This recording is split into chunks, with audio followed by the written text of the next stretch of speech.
What is up, ladies and gentlemen? It is your friendly neighborhood BJJ podcaster, RAF ESPARZA, coming to you on a very busy week. But, I mean, let's get right to the news as is. You guys going to CJI? Hold on. What does my lower third say?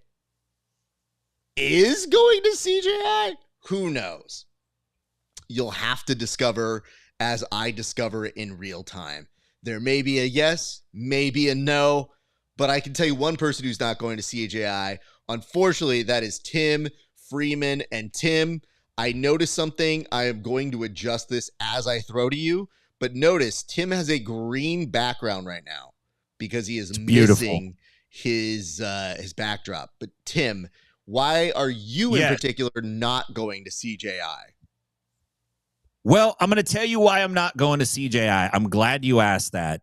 Spirit Airlines has revoked my jump pass, and I can no longer make the trip out to Vegas. Couldn't get another ticket at the last minute, so decided was not going to go. No, man, listen, didn't get into the song and dance that went through it this time, but I'm glad you're going. I think it's going to be a great event. I'm looking forward to it. Lots of questions that I have about what's going to happen there, but we'll definitely find out. I will definitely be watching from a distance, taking notes and critiques. I'll have them ready. Thank you. I'm glad to hear that. Just so you know, it's not like you do have homework, but I guess because you host a show with me, there is some homework to do. And that, sorry about that. We do have work to do no matter what. Like, you don't just get to sit home and enjoy the event. You actually have to enjoy with a notepad and go, what things are we going to make fun of? Well, why don't we start with the top of the news? This is a little bit late for some of y'all, but in case you're under a rock, you don't get your news, or you watch Newsmax a lot religiously, we'll set you right. Here's what's happening. Gable Steveson decided to pull out of his match against Craig Jones. Who could have seen that coming besides everybody in the world when it was announced on April 1st? We were assured it was not an April Fool's joke, and if it was a long gestating April Fool's joke. So instead, he pulls out, and now there was a post by Gordon taking a victory lap for something that he had nothing to do with. Or did he? Tim, what possibly could Gordon have had to do with the loss of Gable as the main event for Craig Jones Invitational number 2? Well, I don't know if I can say that I have receipts, Raf, but I can say this. If you rewind the time machine back a few years, you will remember, because you're an OG as myself, Gordon signed a contract with one grappling championship, and they made a big deal out of it. And he later pulled out for medical reasons without ever having competed for one. Not too long later, Gordon signed with somebody else, and all was right in the world. So that doesn't surprise me if Gordon did advise Gable Steveson, especially when you look back and you see Gordon's like mocking post. Gordon doesn't even know how to be a good villain. He has to like watch old Batman from the 60s and go like, oh, I know what to do. I'll go online and I'll mock him. It's like, man, you're Captain Obvious, buddy. But yeah, I wouldn't doubt it. I don't know if he did, but he certainly has expertise in pulling out of contracts because of injury without ever having competed. That's a very fair assessment, Tim. I do find it fascinating that only 2 sets of people really lay claim for stuff like that. Gordon and the Taliban. Now, I'm not saying they're the same person, but you don't often get people taking responsibility in a way like that. Not that he did. Legally, I'm sure he had to put that through at least one draft. Is it the smartest of moves? For sure not. Here's why. Gable pulling out is one thing. Then we heard it was because of turf toe. When you hear something is because of turf toe, that's obviously very Craig Jones based, and you think, all right, maybe I'm not always hearing the truth. It's maybe a joke. What is not a joke, though, is that the UFC has Gable on one of their events for LFA, which has been a feeder for them that appears on the UFC Fight Pass network. So it doesn't take a genius to realize that's a UFC branded event, and UFC athletes aren't allowed to compete on any of the Craig Jones Invitational activities and festivities. So already we're at a disconnect.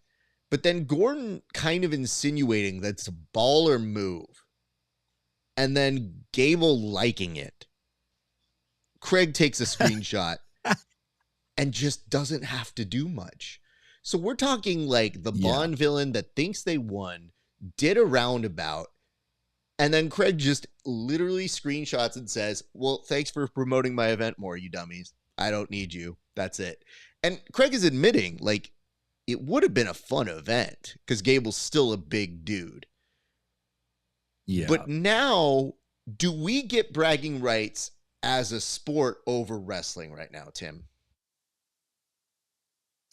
I mean, I think the jiu-jitsu crowd always thinks they have bragging rights over everybody. Even when the wrestlers come in and like do really well, we still feel like we're bragging over them. But I will say this. Wrestling, you know, it's been a little iffy lately with Gable pulling out. Not too long ago, Real American Freestyle lost their main dude to an arrest. So there's like, you know, some things going on with wrestling. I think jiu-jitsu's looking okay, but it, you know, look, the week is not over yet. So who knows? We got to get to this weekend first. So before we press on, just to make it clear what happened, then they said, don't worry, we've got a replacement in line. So then everybody was taking credit for saying we sabotaged this, and now you're stuck with Chael versus Craig. And that's something we'll go over on our official pre-show that we are doing, asterisk. But what I would tell you, though, I don't like that main event. And hold on, let me see if I can do this in Chael's thing. I want to make sure I'm doing this right. Tim, I'm going to take you off screen here just to see if I do this right. I don't like this main event, and I'll tell you why. You know, where does Craig get off? Colin Chael, who's sitting at home thinking, oh, I'll get a manicure, I'll have a Budweiser, but instead now he's got to go out there and save all of jiu-jitsu. Again, you're welcome, everybody. But here's the thing. Why do you even care, Craig? What do you even care about giving a main event to these people? I guess Chael P. Sonnen will once again come down from his high perch to be undefeated and get this done. But my main question to you is this. Why him? Could have been anybody. Craig, if you fought 100 hobos, it would have been more entertaining than fighting Chael P. Sonnen. Do you know why? Because we've already seen it. And that's the whole thing. We have already seen the spectacle. So in that case, why would we need to see that spectacle again? I need to put this in terms that maybe Chael can understand, but I will thank him for this. I will. And I know you're thinking out there, you're not going to give him credit, but I will. I have to give credit where credit is due, and that is that Chael is bringing his star prestige and power and actual ability to show up, which is something that, you know, Gable doesn't do. I mean, allegedly, he's dropped out of multiple things, football. But I guess what I'm saying here, people, is this. Tune in, because what else are you doing on a Sunday? How's that? Very, very good. Very nice work. And, you know, Chael's going to show up. If the check shows up, Chael's coming. The only thing I've thought about this is there repercussions for Chael? That's a great question. I see this. Raf's accent is evolving. Well, what accent? I was just embodying the spirit. So I don't really know who you're talking about here. If any accent would need to be involved. What are you insinuating here? This is a very legal repercussions time here, Brian. Why don't we move on and we move past an interpolation, lawyers, and go to our next topic, which is this.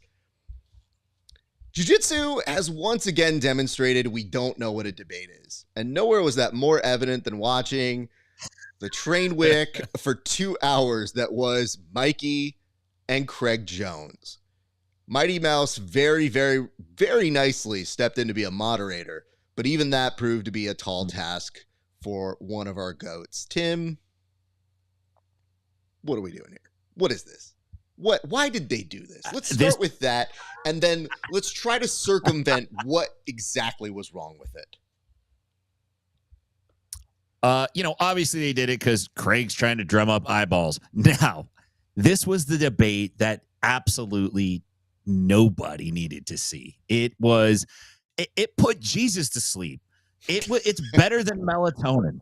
It's so bad. It was so bad. When Craig showed up, like Craig McCholo guy with the flannel opened up, and then Mikey came in doing his "I can't see anything" thing.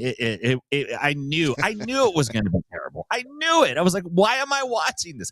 Stevie Wonder muted that shit and put subtitles on. He's like, I can't take this. It was bad, and props to Mighty Mouse for trying to keep the train on track. I feel like Craig did okay, but Mikey and his constant articulation of how he's working on not interrupting people kind of drove me crazy watching the debate. And I just feel like neither dude walked away establishing anything that important or learning anything that important. It's pretty much everything we already knew. We just wasted over an hour of our time relearning it again. Okay, so, but yeah, let me interrupt you right here. Okay, because I'm wait. Yeah, you gotta take a drink. Oh no, mate, I have to take a drink. Mate. Oh no, it's alcohol. Anyway, what do I want to say here? I watched it too, and you know what, Tim? I thought I was gonna watch it so that you didn't have to, and then you messaged me. I watched that, and I said, "Oh no!" I was hoping one of us subjected ourselves to this, and I'm more mad not at Craig or at Mikey, but at the 45 ads I had to click through to watch something that I'm only watching for news purposes. I have seen some prominent athletes suggest that you watch this, and they are wrong because it is very bad. What they are trying to say is it is trying to bring to light the reason behind the UFC being okay as an entity in the world of jiu-jitsu. And Craig wants credit for kickstarting the interest in jiu-jitsu. And you do have to give him that. And don't worry, Mikey reminded you, he has done it in every interview for the past year. Where's the issue?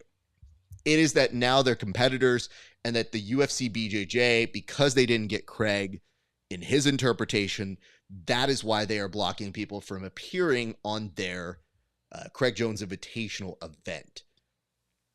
Here's the larger issue. This debate was terrible. It's not a debate. You know what it is? It's a discussion.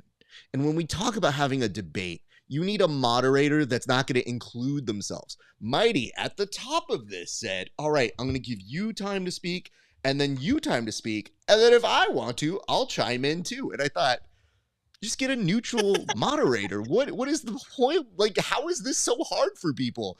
Instead, Mighty Mouse has to be like, well, based on my experiences, and many of them are valid, but it almost felt like at a certain point, he's ganging up to help out Mikey at the very beginning.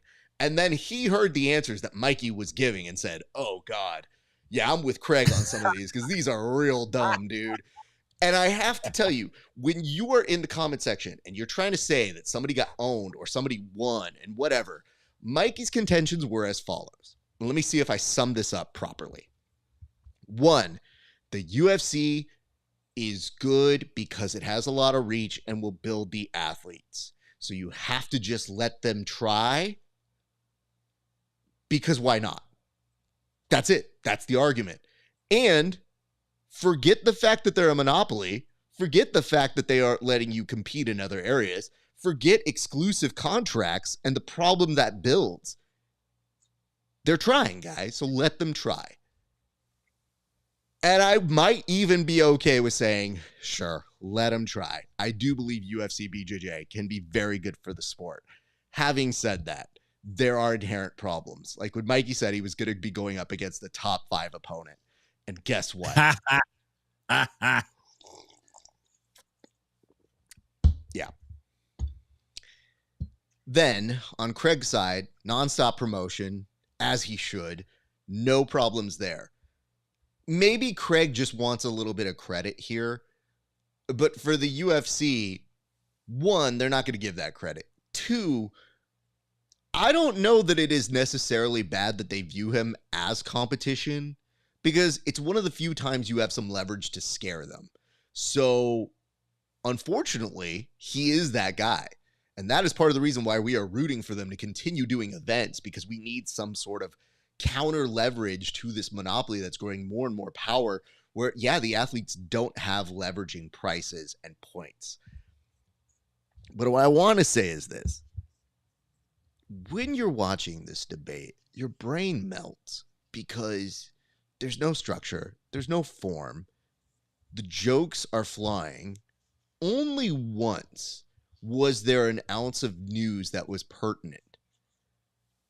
And I don't even remember what it is, because my brain went into a synapsis of, nope, you turn off now.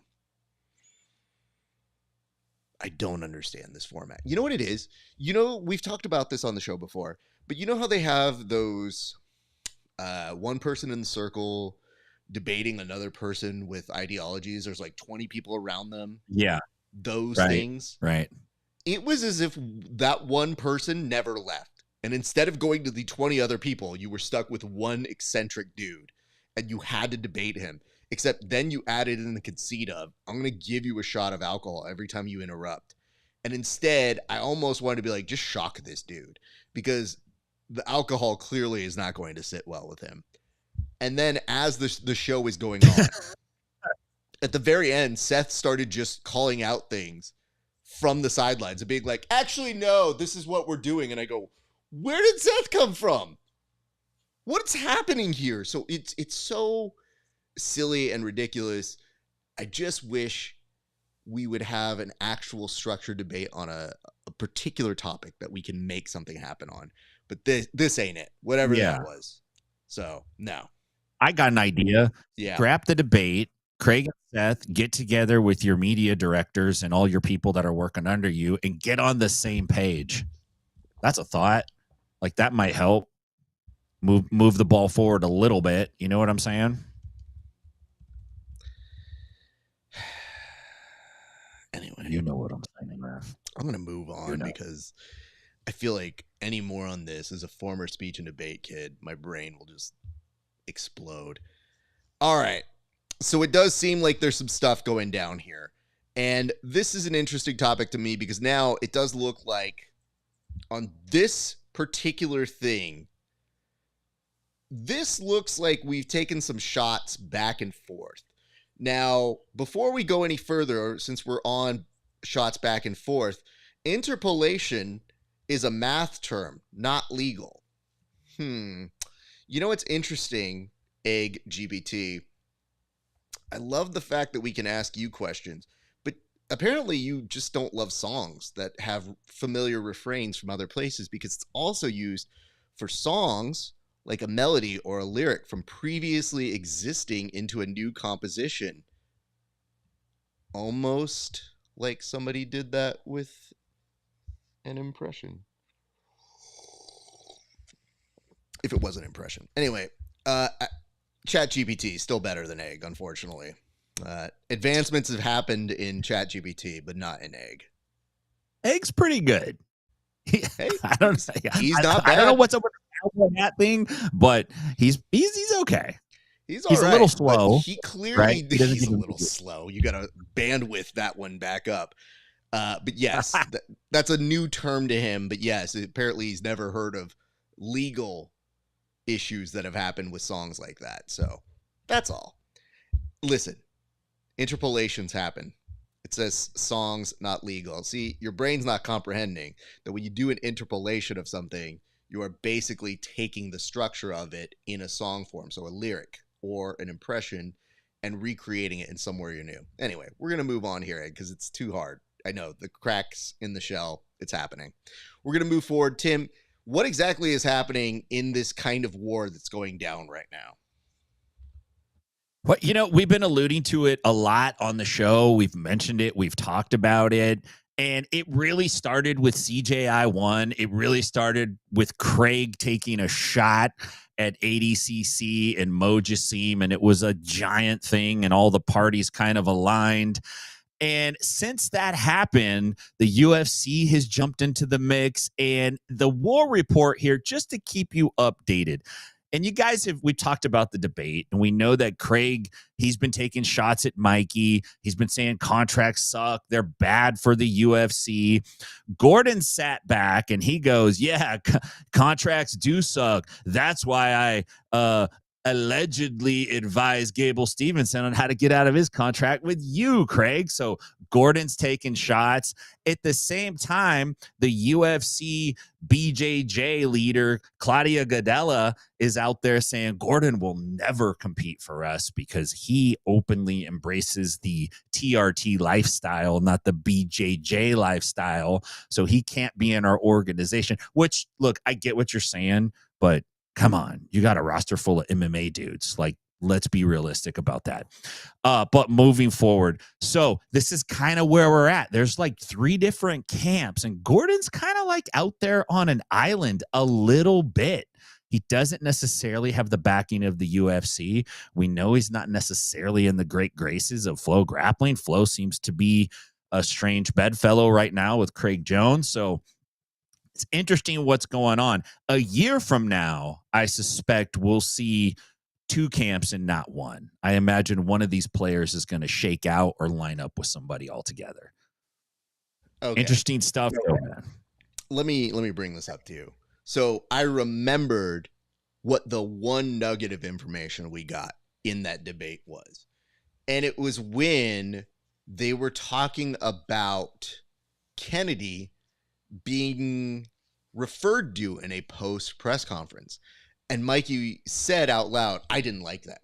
And yeah, Claudia was talked to about that. So the one good thing that the UFC BJJ did when they had a slow moving match that was not exciting, and they said, hey, we're going to have to talk to those guys because you can't just call out for a title shot. Maybe we don't bring you back. Okay, that's always going to be a risk. Mikey was taking it personally because it's a friend of his and saying like, yeah, she got talked to for that.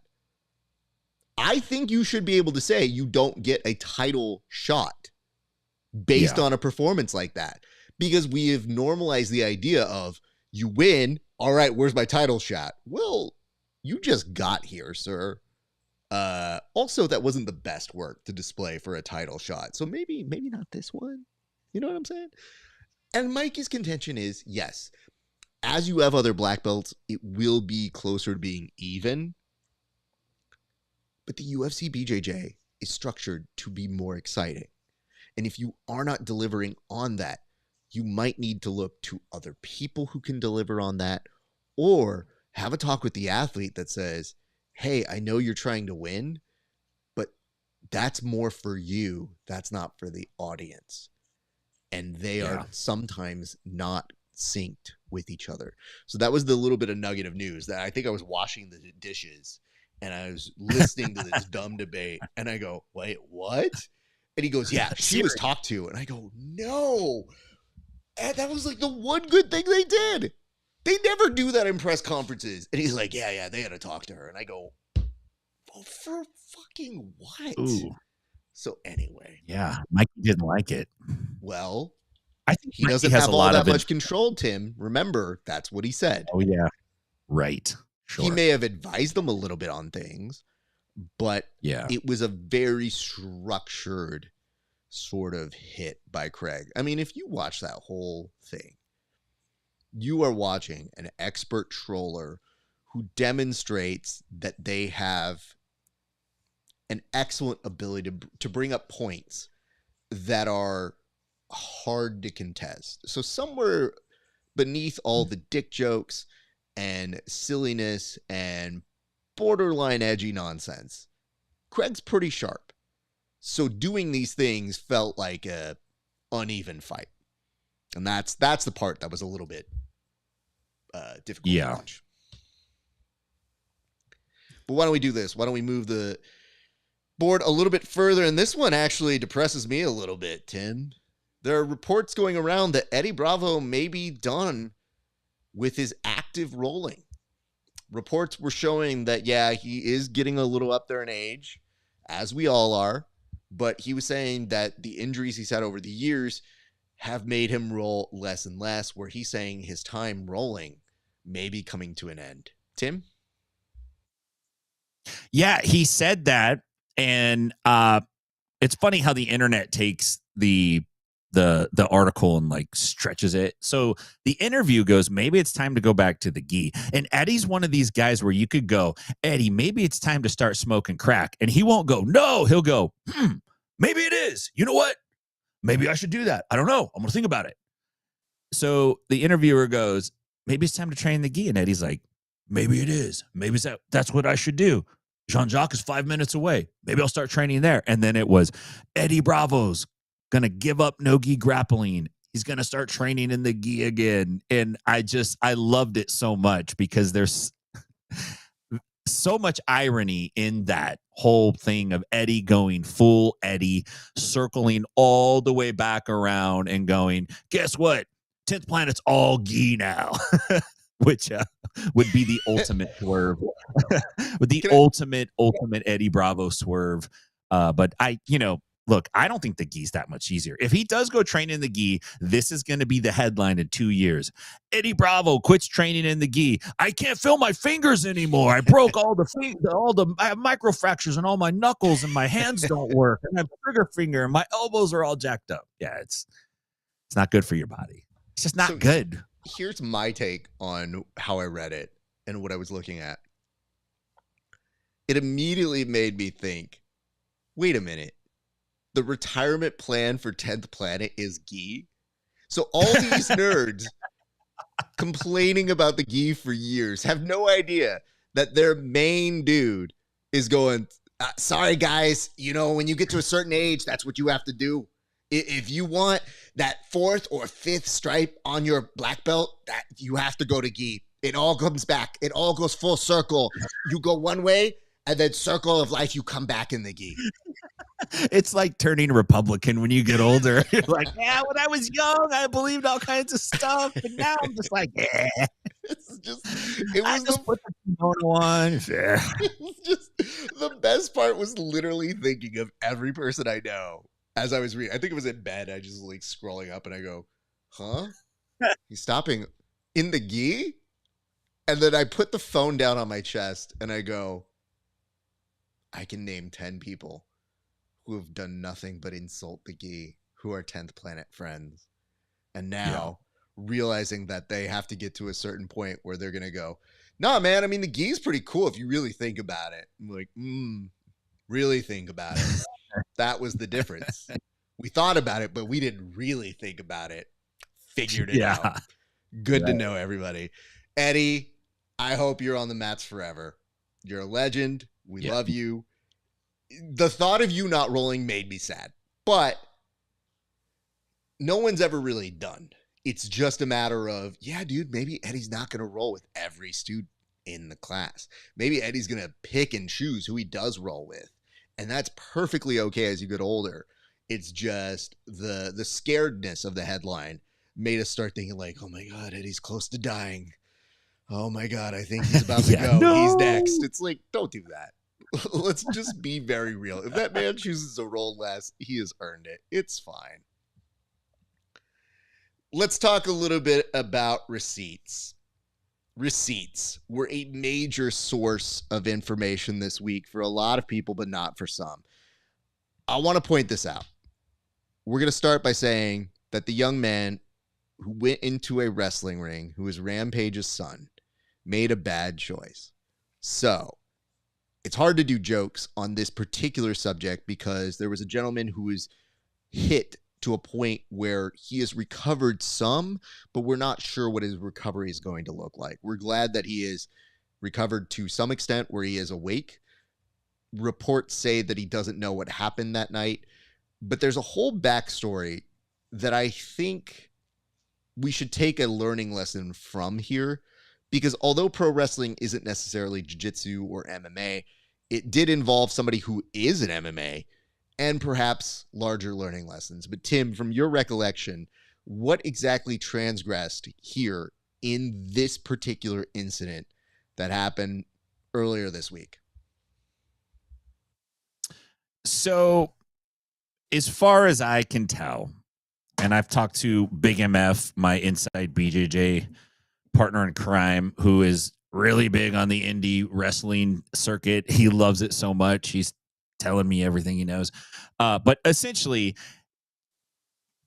Rampage's son was cracked in the head with an open can. You know, it didn't have anything in it, and it was just like part of the bit. The guy that did it thought that it was all just part of the bit.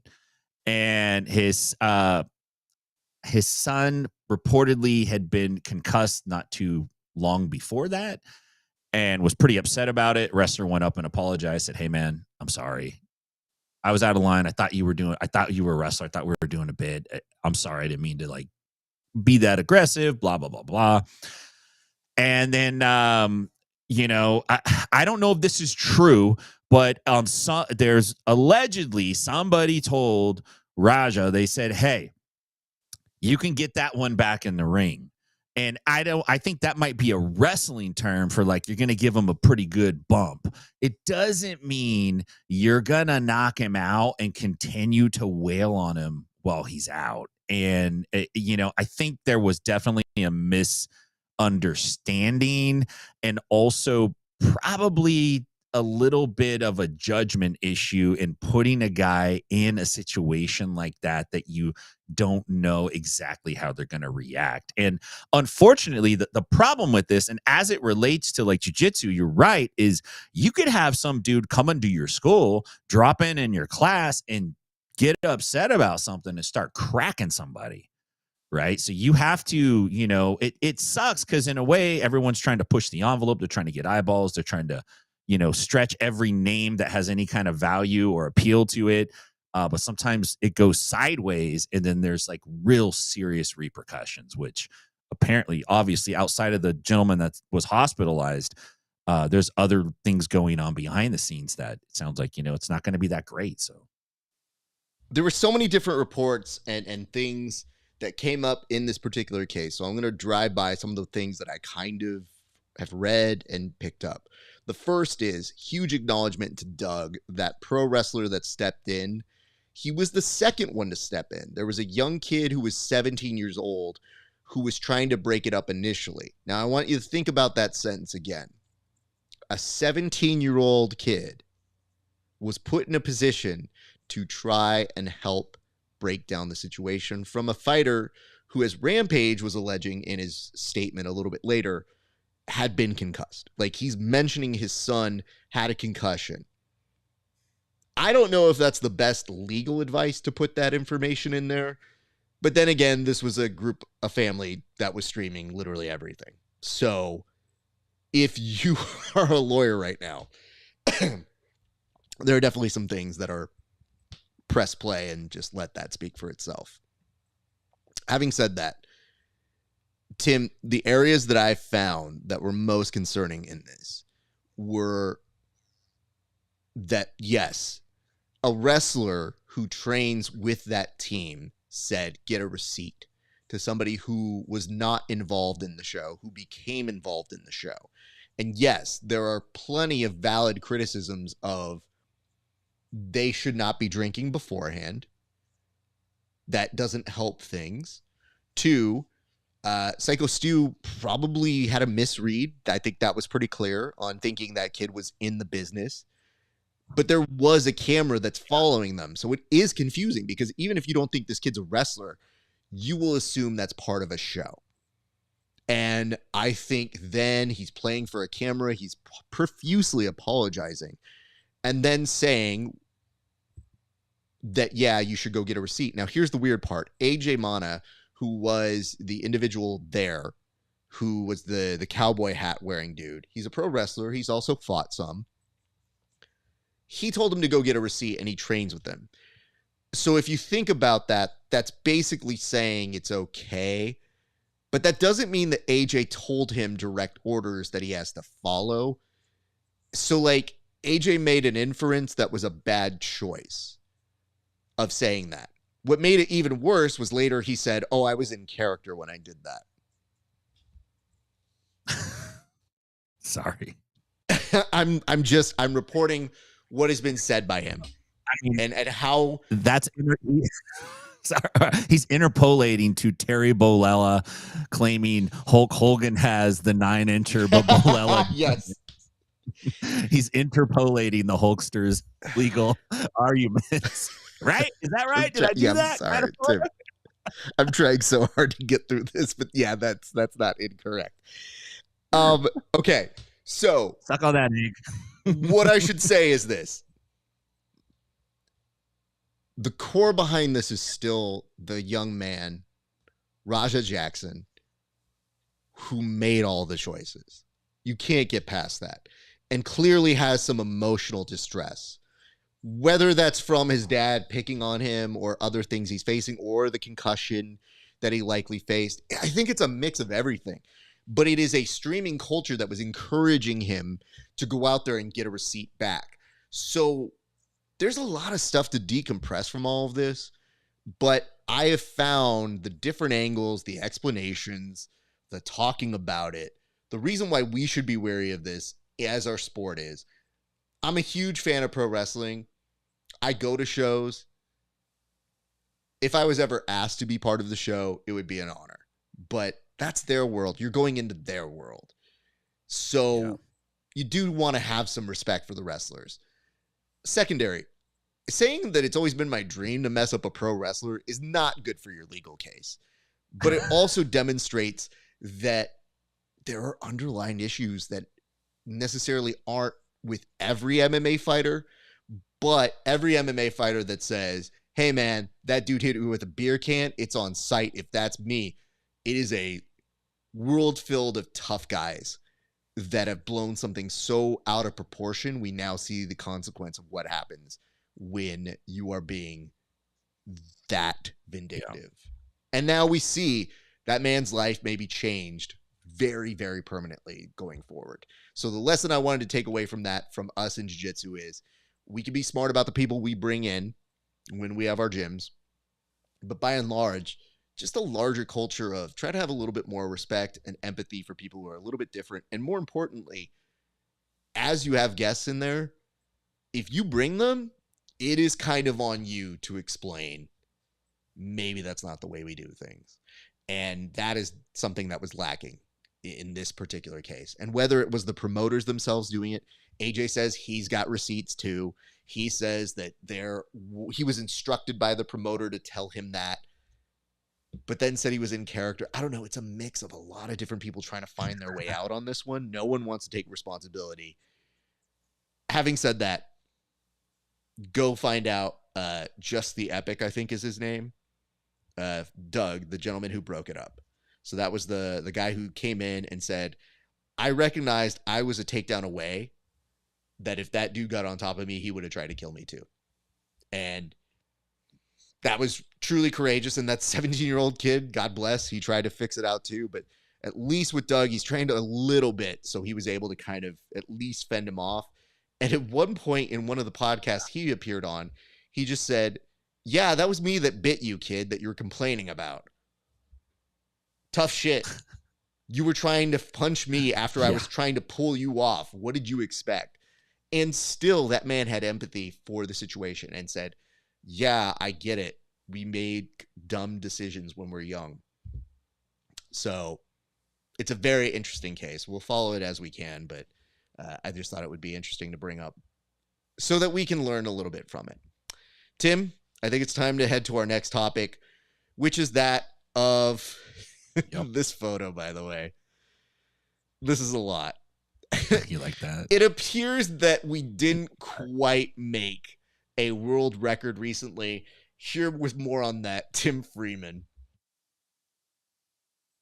So this just tickled me, man, because, I dig for stuff. I go to the usual slums, and then sometimes I'll just like, hey, I'm going to go out into the internet, see what I can find. And there was it really made me laugh that Braulio Estima led this. Okay. There was an outdoor jiu-jitsu open mat at the Bear Grylls Gone Wild Festival. I wonder what that subreddit looks like, where there were more than 1,000 people gathered in an attempt to surpass the standing world record that I didn't even know existed of 2,500 participants training jiu-jitsu at the same time on one gigantic mat. Unfortunately, despite the star name and power of Bear Grylls, they can only pull in 1,040 white belts to show up, and they failed. But they became the second largest jiu-jitsu open mat ever, which is kind of cool, right? I mean, I think that's neat. I just think this is white belts unite. Like, if I'm a white belt and this is exactly the kind of shit that I thought of when I was a white belt. What if we had a giant open mat? We tried to get like 1,000 people to come train. Oh my God. What a headache. I don't even want to train with 10 people, let alone 1,000. Are you out of your mind? Give me one good training partner. That's all I need. Oh, but boy. Funny story. I don't know, man. Could you imagine the person that did the counting and the tallying? And you literally do this. All right. Hey, Braulio, can I have a word? No, everything's going great. So I ran the numbers and we didn't make it by like a lot. Do you want to do it again? We can try at Burning Man 3 if you want. Coachella. You know what? We could tell people it's a Beyonce open mat, and they'll think Baychella 2, and they'll show up, and you'll just be like, just kidding. Everybody grab a partner. 20 arm bars back and forth from guard. Let's go. So you think all the guys in the area that are like, those guys that have the open mat memberships where they don't sign up at any gym, they just bounce around to the free open mats, they showed up. Missed opportunity, though. You could have the world's #1 Guinness Book of World Record largest white to blue belt promotion at that event. Like, right after, you could go, hey, everybody paid their $50. Guess what? You're all blue belts. Hey, you don't have to give them the belts. You just hold a belt up. You do like a little christening thing, and then blue belt. Or you just demote everybody to make them all white belts. There you go. I like that even better. I digress. Let's move forward to our fight of the week. Tim, what do you have to tell us about this week's fight of the week? This is a fight that is unique and different. Got the wrong graphic on that one. I'm sorry, Graph. It's okay. I looked at it and I said, I mean, it's a choice, but okay. I could read your mind, man. As soon as your eyes glance, I could just tell. I'm like, oh, he's disappointed. You know what it is? It's not I'm disappointed. It's this that I go, well, that is wrong. But if I don't say anything, maybe we got a shot. Okay, so check it out. We've never had a fight like this. Some dude recorded his fight, happened to be recording, and it's in the first person. So it's POV fighting, and it's a pretty funny dude that's not expecting to get hit. And you really get to see the look of surprise on somebody's face when they get hit and they don't expect to get hit. Oh my God. Okay, you have definitely piqued my interest. I'm ready for it. Let's go ahead and pull it up here. Tib, I don't know where, when, how, why you do what you do. They find me, Ref. You do what you do. All right, take us through this. Just loitering outside the pawn shop / weed shop / smoke shop, maybe. Homeboy's going to come out. He's got a little thing in his mouth. Looks like he has a cape on. Maybe collecting cans. Cracked. He gets hit. And now we're first person fighting. He's like, oh shit, oh shit. Oh, you want to square up, homie? Yeah, I want to square up. Bam. On the ground. Now, here's my favorite. I love the face shot. Here's my favorite part. He takes a couple boots. Oof. Goes to the ground, and now he covers his face with his own hoodie. He's like, I don't want anyone to look at me. And then we get to see how dude just slips out. Jesus I'm out. Christ. Who How is keeping exciting was more that? body cams than the fucking police on them, Tim? This guy is. Oh, come on. The bad guys always are doing better than the cops. You're not wrong on that. All right. Do you want me to walk you through what I see here? Yes. All right, here we go. 3, 2, 1. All right, I'm walking around. Let's see if anybody's here. Nah, man, this is looking pretty good. I wonder if this dude who's got a body cam is gonna come up to me and talk to me. What's up, fool? Yeah, I'm chewing something right now, fool. You need to get away from me. I got a bag over me. I got like a, whoa, what is that? Why you trying to be JCVD, fam? Like, pull up. Even though I got a t-shirt that says cookies on yo, fam. Like, I've been waiting for this all day. I'm chewing my mouth guard already. Let's go in 3. Don't do it. Don't do it. Don't push me up against this machine. Uh-oh. Not looking good. Oh, shit. I'm down, fam. No. Where's me cousins? Primos, where are you? And then this is the part that hurt me. Did you check the dollar sign on dude's sleeve? I did.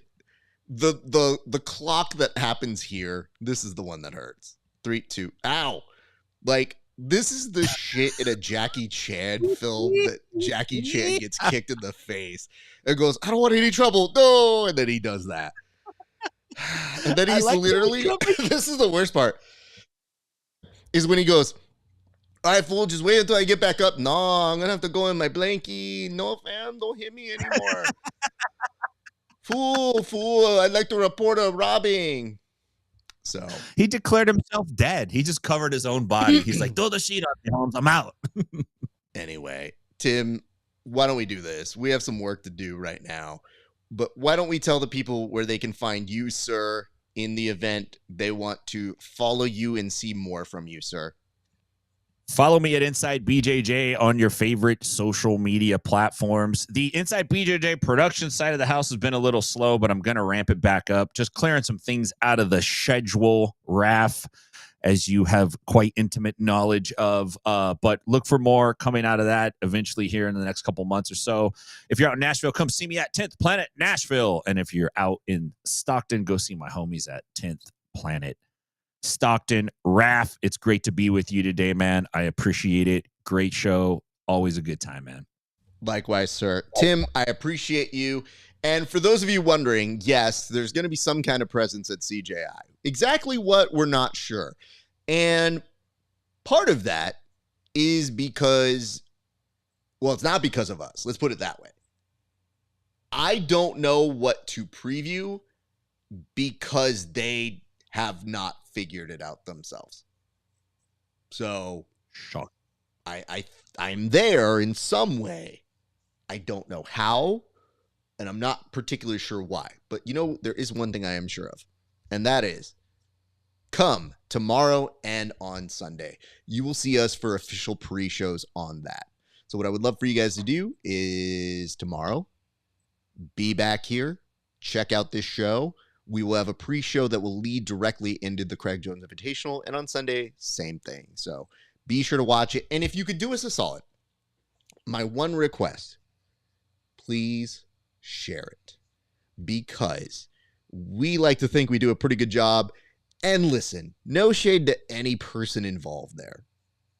We have lots of friends. I don't think it's going to be a better show.